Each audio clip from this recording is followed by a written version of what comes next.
Hello everyone, আসসালামু আলাইকুম। কেমন আছেন সবাই? আশা করছি ভালো আছেন। যে যেখান থেকে আমার ভিডিওটি দেখছেন সবাইকে আমি প্রথমেই ধন্যবাদ জানিয়ে নিচ্ছি। তো আজকে হচ্ছে ফ্রাইডে। আমি সকালবেলা ঘুম থেকে উঠে নাস্তা করার শেষে বাসাটা পুরোটা সুন্দর করে ক্লিন করে দেন হচ্ছে এখন আমি রান্নাঘরে চলে এসেছি। এদিকে রান্নাঘরে কিছুটা কাটাকুটি এগুলো শেষ করে এখন হচ্ছে আমি মশারিগুলো একটু ওয়াশিংয়ে দিয়ে দিচ্ছি। মশারির যেদিকে হচ্ছে ফ্যানটা চলে ওই দিকটা কেন জানি খুব দ্রুতই নোংরা হয়ে যায়। তো যাই হোক, এখন হচ্ছে আমি মশারিটা এদিকে ওয়াশিংয়ে দিয়ে দিচ্ছি। দেন হচ্ছে আমি এখন রান্নাঘরে চলে যাচ্ছি। তো প্রথমেই হচ্ছে আমি এদিকে সব ধরনের মশলা কষিয়ে হচ্ছে মুরগি রান্না করব, সাথে আমি কিছুটা মুগ ডাল দিব।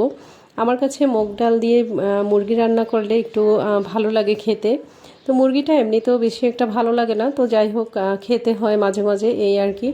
বাচ্চাদের জন্য রান্না করতে হয়, তো সেইভাবে আর কি টুকটাক খাওয়া তো হয়ই। তো যাই হোক, এদিকে হচ্ছে বাচ্চারা আজকে পোলাও খেতে চেয়েছে, তো ওদের জন্য একটু প্লেন পোলাও রান্না করব, আর হচ্ছে একটু কয়েক পিস মাংস দিয়ে একটু রোস্ট রান্না করে দিব, এই আর কি। তো আজকে আমি পোলাওতে তারপর হচ্ছে রোস্টে কোনো পেঁয়াজ বেরেস্তা ইউজ করিনি, কারণ হচ্ছে পেঁয়াজ কাটাকাটি আমার একদমই ঝামেলা লাগতেছিল, কারণ হচ্ছে দেশি পেঁয়াজগুলো একটু ছোট ছোট থাকে। তো আজকে ভাবলাম যে পেঁয়াজ বেরেস্তা আর দেবো না, কারণ কোনো গেস্ট তো নেই যে দিতেই হবে, নিজেরা খাওয়ার জন্য যা থাকে তাই এনাফ। তো যাই হোক, আজকে আমি এমনিতেই প্লেন পোলাওটা রান্না করে নিয়েছি। তো পোলাও রান্নার সময় আমি কখনো দুধটা দেই না।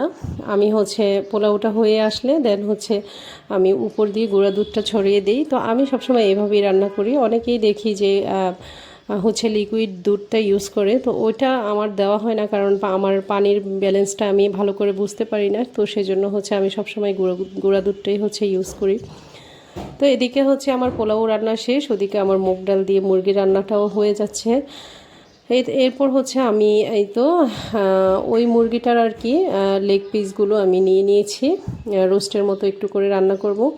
এটার কালারটা প্রায় একটু সাদা সাদা টাইপেরই ছিল, বাট ভিডিওতে কেন যেন বোঝা যাচ্ছে না। তো যাই হোক, আমি এখন হচ্ছে একটু দুধ দিয়ে দেন হচ্ছে এটাকে লো আছে হচ্ছে রোস্টটাকে রান্না করে নিব।